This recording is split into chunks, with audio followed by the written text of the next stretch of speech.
Okay, welcome back to Mr. Hassan's Maths channel. I'm now answering question number 13 from the February-March 2022 IGCSE Cambridge paper 2 0580 paper exam. This question, number 13, is all about indices and the laws of indices, and starts off with a question: h squared times h to the power 5. We've got to simplify this. Well, what we should know is that when we're multiplying two numbers in index form, we simply just add their powers if they have the same bases. So this is going to give you h to the power of 7. And a little explanation why this is like h squared means h times itself, and h to the power 5 means h multiplied by itself altogether 5 times. So you have h times h times h times h. Altogether you got 7 of them multiplied together, 2 from here and 5 from there. So you end up with h to the power of 7. That's why you add the powers.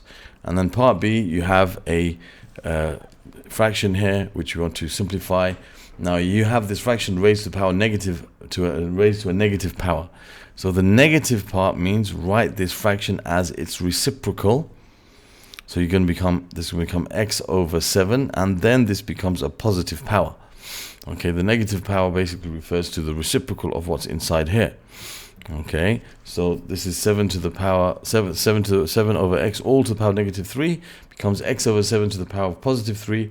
When we simplify it, we can't leave it like this. We have to expand. You have to find out what it actually is. So you're going to have x times x times x, x cubed over 7 cubed. So this will give you x cubed over 7 cubed. So you got to find out what 7 cubed is. 7 cubed is 343. So there, so you can't leave it as 7 cubed. You have to write it in simplified. So you have to expand. You have to give it what it is as a cubed number.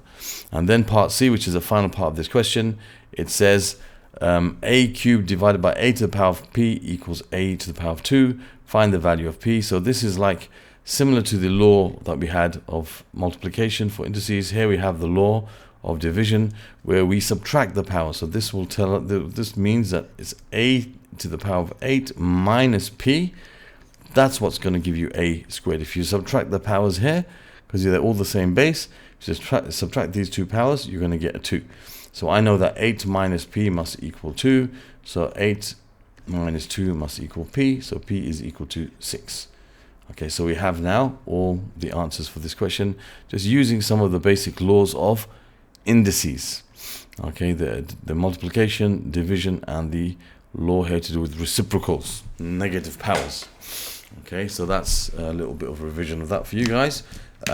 So other questions from this paper will be found in the playlist that will be appearing in this area here. Other questions about indices and the laws of indices and exponential equations can be found in the playlist that will appear over here. You can subscribe to my channel by clicking on this icon in the middle. Thank you for watching, and see you soon.